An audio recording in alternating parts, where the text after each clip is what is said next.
안녕하세요. 오늘의 질문 강국진입니다. 오늘은 우리는 왜 패배자가 되는가 하는 제목을 가지고 얘기를 해보겠습니다. 요즘 세상엔 실망을 하거나 패배자처럼 느끼게 되는 일이 참 많습니다. 그런데 생각을 해보면 이건 우리 잘못이 아니라 이럴 수밖에 없는 이유들이 세상에 있기 때문입니다. 그럴 이유가 적어도 세 가지가 있죠. 그래서 우리는 왜 패배자가 되는가에 대한 세 가지 이유를 오늘은 하나씩 얘기해 보겠습니다. 우리가 패배자가 되는 첫 번째 이유는 우리가 근거가 없는 비교를 하기 때문입니다. 먼저 사자와 독수리를 본다고 해봅시다. 우리는 즉각적으로 사자와 독수리를 비교할 수 없다는 것을 알고 있습니다. 다시 말해서 사자가 더 좋겠다던가 독수리가 더 좋겠다던가 하는 식으로 비교할 수는 없다는 것이죠. 서로 완전히 다르니까요. 그런데 우리는 사람들을 서로 비교하죠. 비교한 다음에 누가 좋냐 나쁘냐를 말합니다. 그것은 우리가 사람들을 서로 사자와 독수리처럼 전혀 다른 것으로 여기는 것이 아니라 기본적으로 인간이라던가 어떤 한국인이라던가 그런 식으로 하나의 단어로 묶어서 우리는 모두 인간이니 더 키가 큰 인간, 더 잘 사는 인간 이런 식으로 비교할 수 있다라고 생각하기 때문입니다. 그런데 사실은 우리는 인류 전체를 다 비교한다거나 한국인 전체를 다 비교하고 있지는 않습니다. 그러는 사람은 거의 없고요. 실제로는 우리의 눈은 굉장히 제한되어 있는 것이 사실입니다. 다시 말해서 상상 이상으로 우리는 우리 주변만 보고 혹은 우리가 보고 있는 SNS라든가 방송이라든가 그런 데에서 나오는 정보만 봅니다. 그래서 굉장히 부자들도 자기가 부자라고 느끼지 못하고 굉장히 학벌이 좋은 사람들도 자기가 학벌이 높다고 실제로는 별로 느끼지 못합니다. 그러니까 박사가 있는 사람들은 좀만 지나면 마치 세상 사람들이 다 박사가 있는 것처럼 생각하고 회사 사장들은 좀만 지나면 마치 다 세상 사람들이 회사 한두 개는 가진 것처럼 느끼게 된다는 것이죠. 그 말은 우리가 누군가를 비교할 때 마음대로 어디다가 선을 긋는다는 뜻입니다. 그래서 작은 선을 그어서 그 선 안팎으로 비교를 하는 것이죠. 그 안에서 그 바깥에서. 그 선의 바깥에 있는 사람들은 마치 사자와 독수리처럼 전혀 다른 생명체라도 되는 것처럼 생각하고 또 그 선 안에 있는 사람들은 마치 모두가 똑같아서 같아야 될 이유가 있으니까 비교하는 것이 당연한 것처럼 생각합니다. 그런데 조금만 생각해 보면 이렇게 선을 긋는 것들이 다 근거가 없는 것들이거든요. 그렇기 때문에 우리가 누구와 누구를 비교하는 것은 사실은 보기 나름인 경우가 많습니다. 우리가 패배자가 되는 이유는 이렇게 비교를 해서 나는 졌어. 이런 걸 느끼기 때가 많기 때문인데 비교라는 게 애초에 이렇게 생각해 보면 근거가 없는 경우가 많습니다. 사실 우리가 다른 사람을 보고 비교한다는 것은 조금만 생각해 봐도 말이 안 되는 게 우리는 스스로 다른 사람한테 자신의 모습을 보여줄 때 자연스럽게 우리의 좋은 면을 보여주려고 하거든요. 아무도 우리의 흉한 면을 보여주고 싶어 하진 않죠.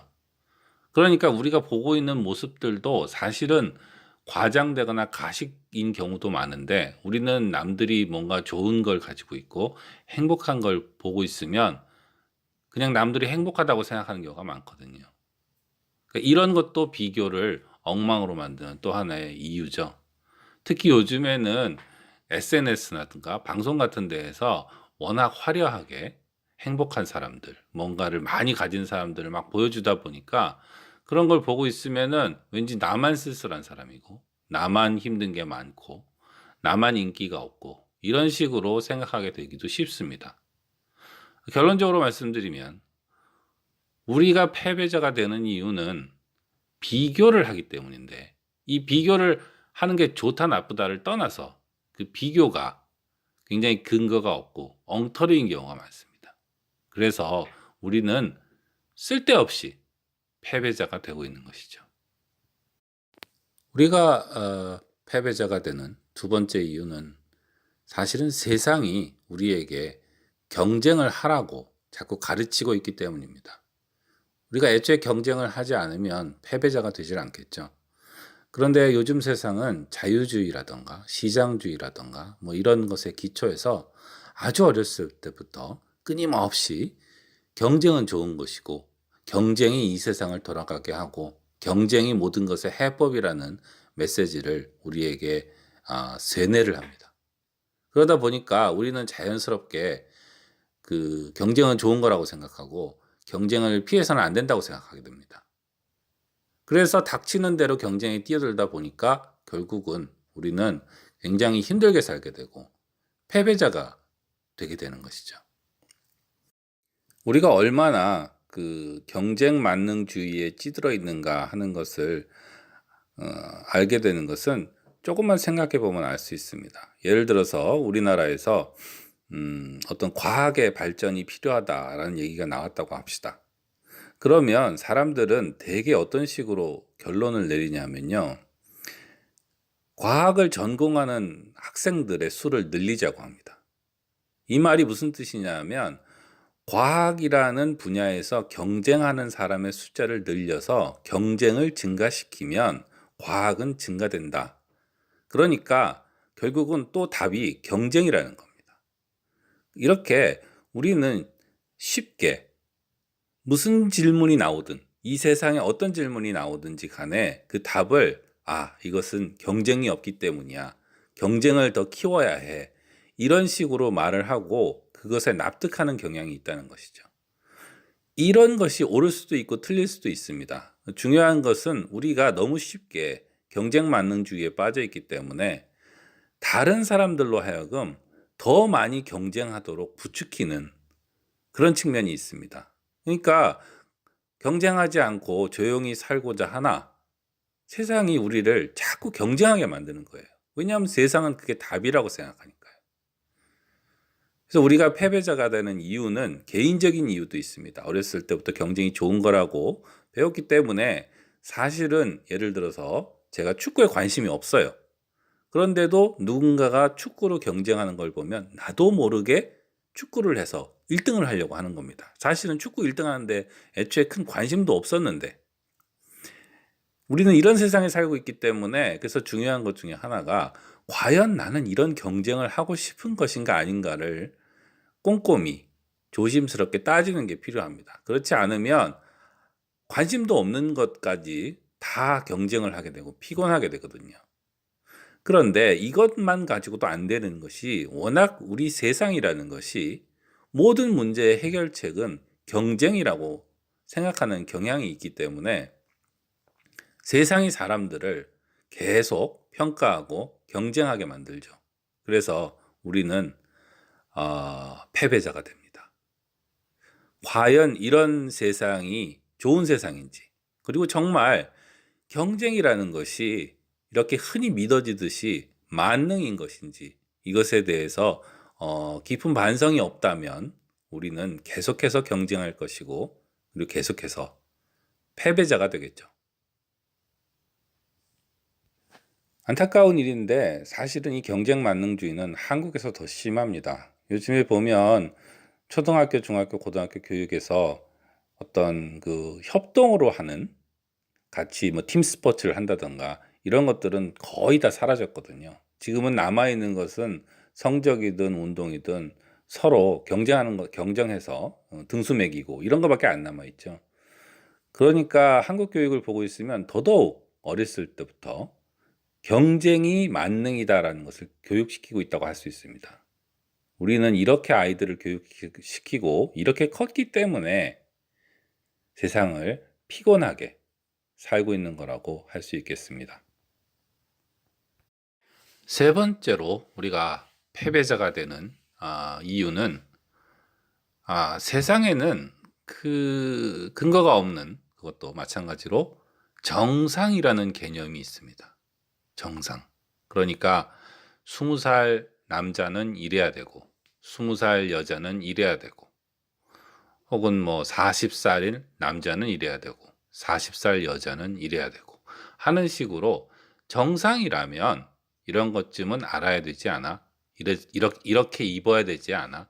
이런 것쯤은 할 수 있어야 되지 않아? 라는 그런 개념이 있죠. 이 정상이라는 개념 때문에 흔히 벌어지는 일 중에 하나가 바로 명절 때 같은 때 사람들이 피곤한 걸 느끼는 건데요. 왜냐하면 예를 들어서 어떤 우리가 갔는데 결혼하지 않은 사람이 있으면 우리가 보통 그렇게 얘기하는 거죠. 사람이 35살이라든가 그 정도가 됐는데 결혼 안 했어요. 그럼 이건 정상이 아니라고 생각하는 것이죠. 그럼 사람들이 다 들러붙어 가지고 넌 왜 결혼을 안 하냐? 너에게 무슨 문제가 있는가? 무슨 사회에 불만이 있는가? 너 혹시 사고 친 거 아닌가? 뭐 이런 식으로 사람을 정상이 아니라고 판단을 한 다음에 그것에 대해서 계속 얘기를 합니다. 다시 말해서 세상에는 정상이라는 개념이 있고 그 정상이 되지 못하는 것은 큰일이라고 생각하는 것이죠. 그런데 이 정상이라는 것은 사실은 어디 뭐 우리 유전자에 써 있는 게 아니고요. 많은 것이 과거의 어떤 환경에서 어떤 것들이 바람직했다라는 그런 전통에서 그냥 흘러나오는 거거든요. 왜 사람은 젊어서 빚을 내서라도 집을 사야 되고, 왜 꼭 몇 살이 되면 결혼을 하고 애를 낳아야 되고, 왜 꼭 취직을 하지 않으면 안 되고, 옷은 왜 잘 입어야 되는가. 이런 게 원래 그런 게 아니라 어떤 환경에서는 이렇게 하는 것이 사실은 바람직했었다라는 그런 것이 있었던 것이죠. 그런데 일단 그런 정상의 개념이 굳어지게 되면은 사람들은 대부분 그 왜 그런 개념이 생겼는지도 잊어버려요. 그냥 그래야 된다고 생각하죠. 그냥 그래야 된다고 생각해서 어떤 사람이 빚을 엄청 내서 아파트를 사도 젊은 사람이 집도 사고 참 착실하네. 이렇게 말하죠. 왜냐면 그 사람은 빚을 엄청 내서 집을 산 거니까 어떻게 생각하면은 그 무모한 투자를 한 건데도 착실하다고 생각한단 말이죠. 왜냐하면 그 사람의 생각에는 아, 빨리 하루라도 빨리 집을 사는 것이 정상이니까요. 그런데 이런 정상이라는 개념은 또 나쁜 게 자꾸 누적되는 경향이 있습니다. 그러니까 과거의 정상이라고 생각한 것은 그대로 있는데 그 새로운 정상의 개념이 생겨요. 대표적인 게 예를 들어서 30년 전에는 컴퓨터에 대해서 모른다고 해서 아무도 비정상이라고 생각하지 않았습니다. 아무도 나는 컴퓨터의 컴자도 모르고 나는 웹서핑이 뭔지도 몰라라고 말한다고 해서 30년 전에 너는 정상이 아니구나. 그래갖고 세상을 어떻게 살래? 이렇게 하지는 않았죠. 근데 요즘에는 어떤 사람이 컴맹이라고 하면 너는 그래서는 안 되지. 세상이 그래서 정상으로 살 수가 없지. 이렇게 말하잖아요. 이렇게 해서 자꾸 새로운 그 정상이 생겨요. 근데 과거의 정상도 사라지지 않는단 말이죠. 이게 다 누적이 되고 나면은 어떤 현상이 벌어지냐면 솔직히 말하면 그 하나하나 다 따져보면 정상인 사람이 아무도 없는 거예요. 아무도 없어요. 그 정상인 개념을 다 따라 하려면은 거의 불가능할 정도로 바쁘고 불가능할 정도로 돈이 들고 자기 인생이 하나도 없는 그런 게 되는 건데도 불행하게도 우리들의 머리에는 여전히 정상이라는 개념이 박혀 있습니다. 그래서 여자를 보면 여자는 뭐 이래야 된다 저래야 된다 말을 하고요. 학생을 보면 학생은 이래야 된다 저래야 된다 말을 하죠. 물론 그런 것들이 다 근거가 없고 나쁜 얘기만은 아닐 텐데 문제는 너무나 많은 사람들이 너무나 어떤 관습적으로 얘기를 한다는 것이죠. 별로 도움이 되지도 않는 정상이라는 개념을 만들어서 그걸 서로한테 뒤집어 씌웁니다. 그러다 보니까 어떤 현상이 생기느냐? 정상이 되지 못하는 거죠. 그 대부분의 사람이 사실은 정상이 되지 못하는 거예요. 대부분의 사람이 비정상이에요. 제가 이런 말을 하길 좋아하는데요. 예를 들어서 두꺼비로 태어나기만 하면 두꺼비가 되는데 실패하는 두꺼비는 없습니다. 왜냐하면 두꺼비니까요. 그런데 인간은 정상이라는 개념을 만들었기 때문에 사람은 사람이 되는데 막 실패하기도 하고 그래요. 너는 제대로 된 인간이 아니야. 뭐 이런 식으로. 그래서 이런 정상의 개념은 우리로 하여금 제대로 된 남자가 되는데 실패하게 되고, 제대로 된 자식이 되는데 실패하게 만들고, 제대로 된 인간이 되는데 실패하게 만들고 그렇습니다. 그런데 이런 그 관행적인, 관습적인 개념들은 결국은 쓸모가 없다는 것이죠.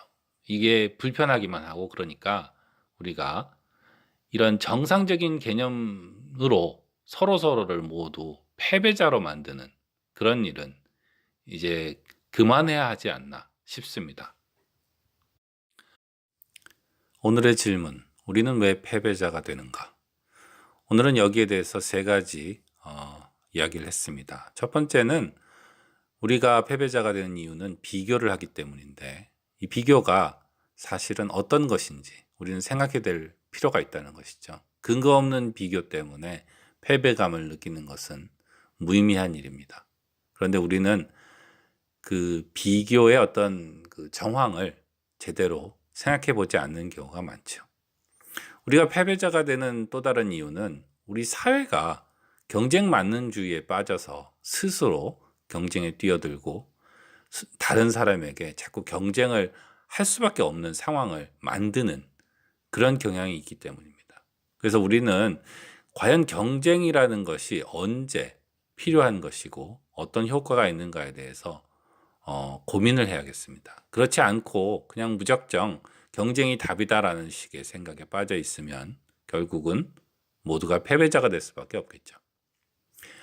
마지막으로 우리가 패배자가 되어서 패배감을 느끼게 되는 이유는 이 세상에는 관습에 의존해서 어떤 누적되어지기까지 하는 그런 정상이라는 개념이 있기 때문이라고 말씀드렸습니다. 이런 정상이라는 개념 때문에 궁극적으로는 모든 사람을 비정상으로 만들고 사람들이 나는 정상이 아닌가 봐. 난 이래서는 안 돼라는 생각을 하게 만들죠. 그런데 이런 것들은 생각을 해보면 결국은 특정한 조건에서 특정한 상황에서 그저 바람직할 수 있는 어떤 조건 하나를 말한 것뿐이거든요. 근데 그런 걸 전부 다 합쳐가지고 정상이라는 인간을 만들고 그 인간하고 비교해서 그것과 틀리면 정상이 아니다. 이렇게 판단하는 일은 옳지 않겠습니다. 그런 식으로는 우리가 모두 패배자가 되는 일을 피할 수가 없겠죠. 여기까지 하겠습니다. 오늘의 질문 강국진이었습니다. 안녕히 계세요.